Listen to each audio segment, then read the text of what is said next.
Let's start with the before lecture chant. An unsurpassed, penetrating, and perfect Dharma is rarely met with, even in 100,000 million kalpas. Having it to see and listen to remember and accept, I vow to taste the truth of the Tathagata's words. Good morning, everybody. And today we continue our look at and our discussion of Roshi Joan Halifax's book, Standing at the Edge. And today's talk focuses on the third of the edge states that we've been discussing and that Roshi writes about, which is integrity. And it's one of these 5 qualities that she feels is just vital to us being able to live a compassionate and courageous life. And integrity, in fact, she says, seems to be maybe the most fragile of the edge states in terms of us slipping over the edge. And I'll say a little bit more about that later. Integrity, from its Latin root, refers to wholeness or soundness. And usually we associate soundness of moral principles, for instance, our sense of right or wrong, which obviously varies from culture to culture, and of our character, how we act and how we feel and how we think, guided by our own ethics. And in this sense, our morals, our moral principles, are quite personal, being the standards of behavior and our beliefs that guide us, especially in terms of right or wrong, or appropriate or not appropriate. Examples would be our sense of honor or respect or care, for instance, such as for elders. And ethics would be, again, more focused on community and society, and these sets of principles that govern and guide us. So thus, if we have integrity, we likely have a strong conscious commitment to honor these morals and these principles. So when we can stay on the high edge of integrity, it most likely means for us that our actions and our thoughts and our feelings are in alignment with our values. We feel grounded. We feel connected. However, when our integrity has been compromised in some way, and I'm sure we've all felt that, we naturally feel divided, not whole, not sound. And sometimes this can even be visceral if we slipped over the edge, because what we've slipped into is a kind of moral suffering. And as you can probably attest to, most of you, when we are in a state of moral suffering, when our integrity has been compromised, we can feel it emotionally and spiritually and physically. And Roshi reminds us that our values, of course, are reflected in our character, and thus are what we actually have that affirms or destroys our integrity. And she makes such a poignant point when she writes about the fragile edge of integrity, because she believes that it is often our experience of moral suffering, moral anguish, may be caused at a time when we really did something or didn't do something that was against our own values, and we slip over that edge. She feels at those times that actually affirm or reveal our integrity. Sometimes it comes in a painful way to us. And in this chapter, Roshi shares many stories, as she does throughout this book, some that emphasize what seems like our innate ability to notice when we have moral conflicts or dilemmas, what she calls moral sensitivity. And we all have this. And we all here have this. And there are many stories that illustrate our capacity for what she calls moral discernment, which is, in other words, our sense of when actions are justifiable, morally justifiable, and when they are not. And also she has a lot of stories of moral nerve, our courage to stand upright, our ability to stand in the midst of all sorts of possible negative consequences or reactions, and specifically from others. So that might be hate or rejection or criticism. Embodying moral nerve is this strong back that Roshi so often talks about, and I've shared with you. And the soft front is our moral sensitivity. So nerve and sensitivity, equanimity and compassion. When I was writing this talk, I thought a lot about my Dharma name, and you'll see why. About 4 years ago, Mary Ellen accepted my request to receive the precepts from her. And part of receiving the precepts, as some of you know, is that you receive a Dharma name. And this happens at the ceremony called Jakai ceremony. And in choosing a Dharma name, it has two parts. One expresses more where the student is in their practice, let's say, or expresses kind of what the essence of the student's practice is. And the other is more aspirational, something we can really practice toward. So in our first meeting, Mary Ellen gave me a list of Japanese words, and I think she did that with everybody here who has received Jakai. And these are translated into English, and they are possible names for creating a Dharma name.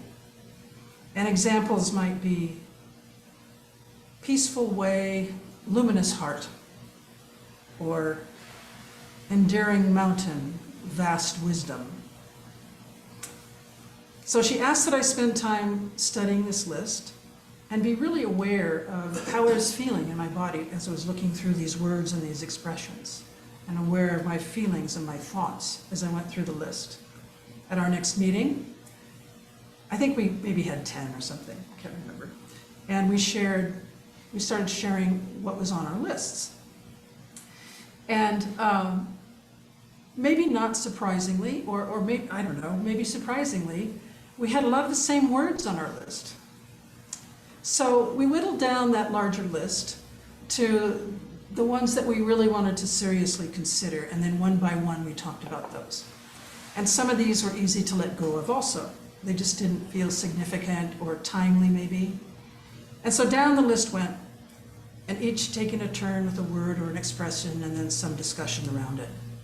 And halfway down Mary Ellen's list was moral integrity.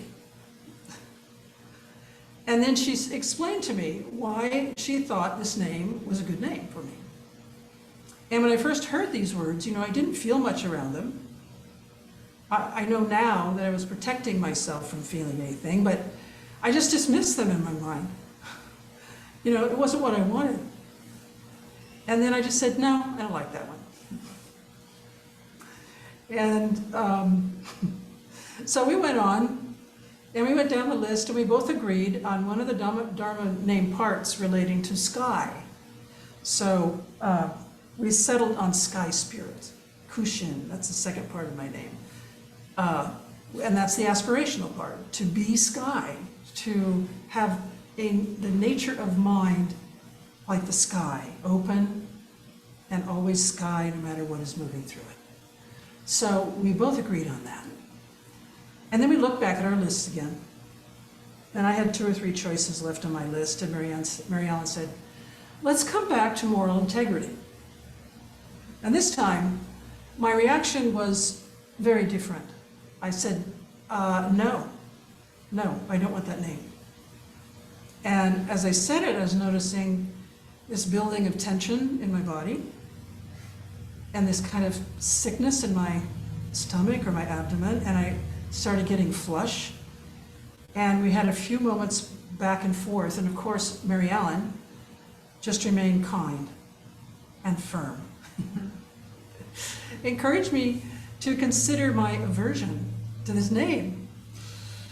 And as I was sitting there, I thought, yeah, I'm feeling some real fear here and anxiety around this. That was really interesting. But more interesting was, I didn't want to talk about it anymore. And so I told her, Again, I cannot have that name. You know, I don't deserve that name, was what came out. And I said, you know, I have had times in my life where I acted badly, that I hurt people really a lot, I know. I was dishonest, and in that moment, I think I was maybe feeling some shame around that, especially around having that name. But again, Mary Ellen was just compassionate with me and very caring. And we finally ended that part of the conversation by agreeing that I would look at this, I'd practice with it, I'd sit with it, and we'd meet again soon. So as I was driving down from Oakhurst to Fresno, I was really surprised at how deeply upset I was. And I finally, I easily recognized the fear. But over the week, I was really able to suss out what was going on. And I must say that, then and now, I'm really grateful that this was a kind of koan that was given to me, if you will.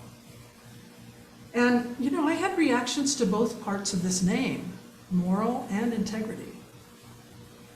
And my feelings about the word moral, I discovered, related to my experiences, especially as a young person and into early adulthood, of being a lesbian, of feeling the disapproval of others in society, of being treated and called immoral.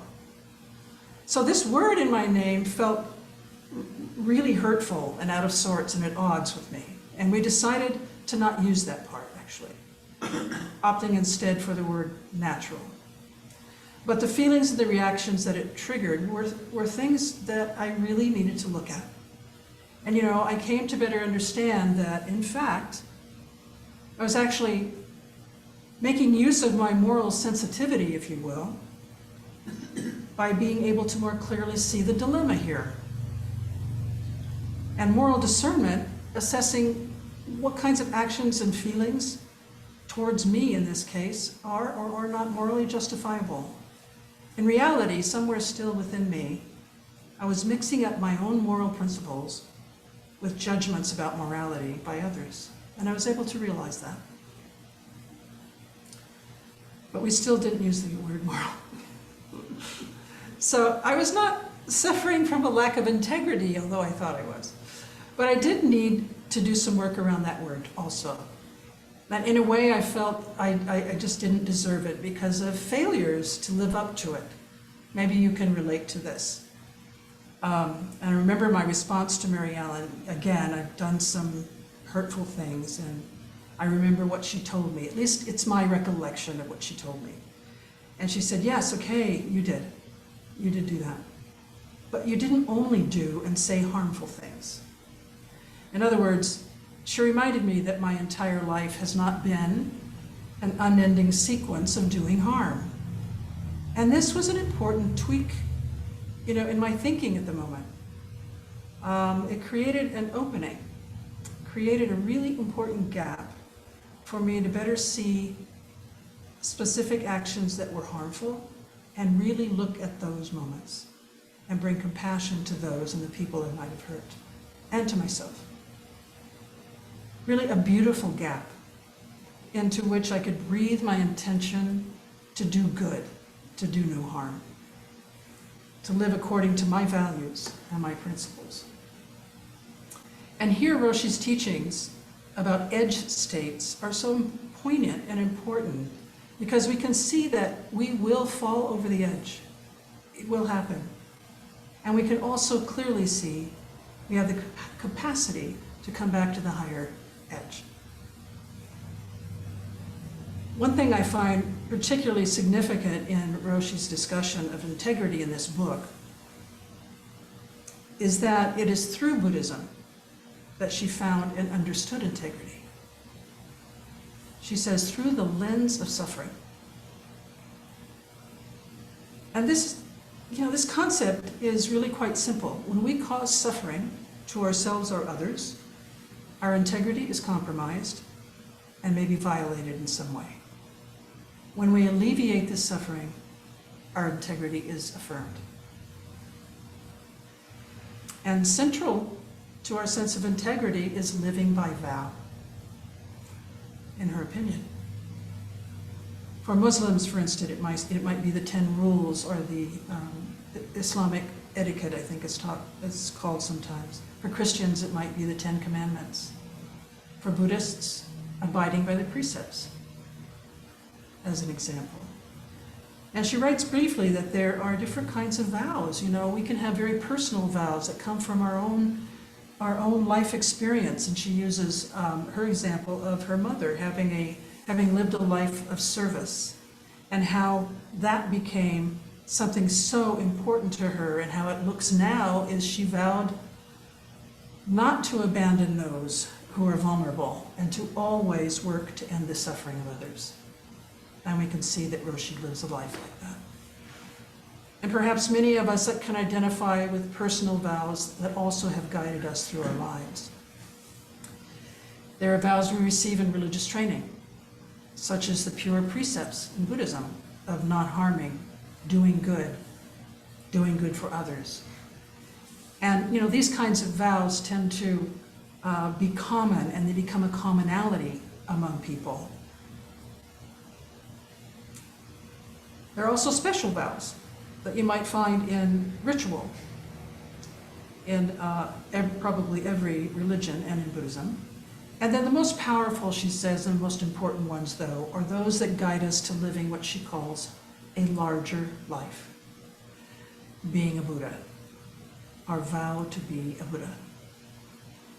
And when I first read the subtitle in the book, Living by Vow, I really reacted to it strongly, because in some ways, for me, there's kind of this life before reading the Noble Eightfold Path and the 10 Precepts, my vows, and a life after reading those.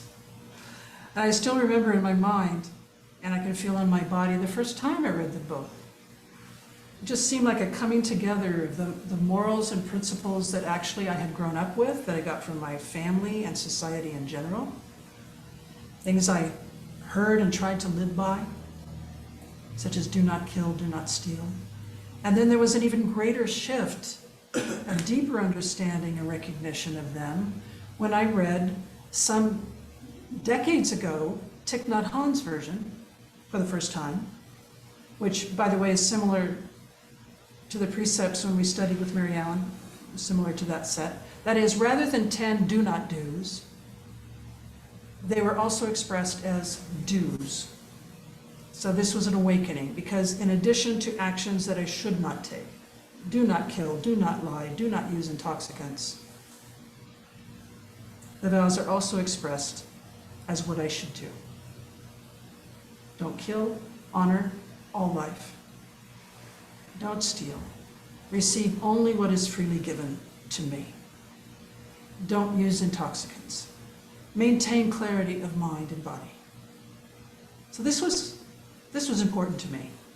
And expressed in these ways, the vows became sort of this bright light that was shining on my own boundless capacity as an interconnected, compassionate human being.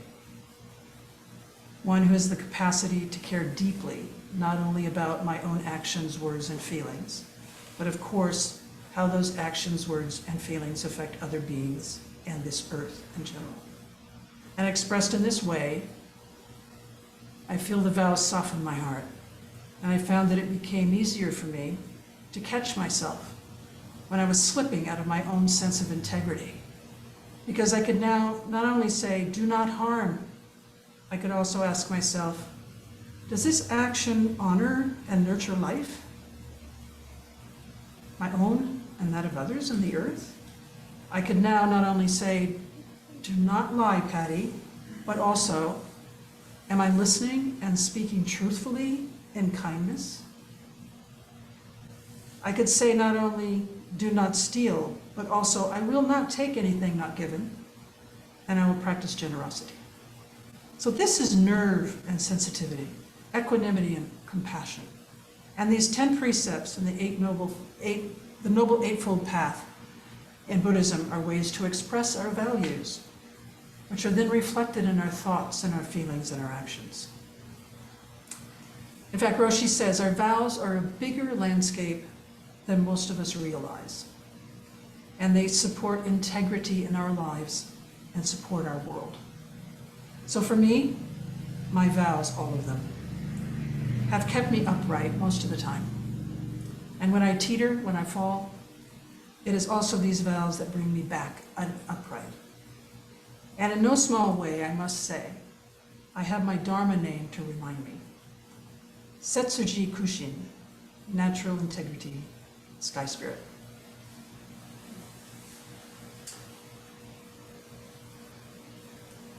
We will take just a moment for reflection.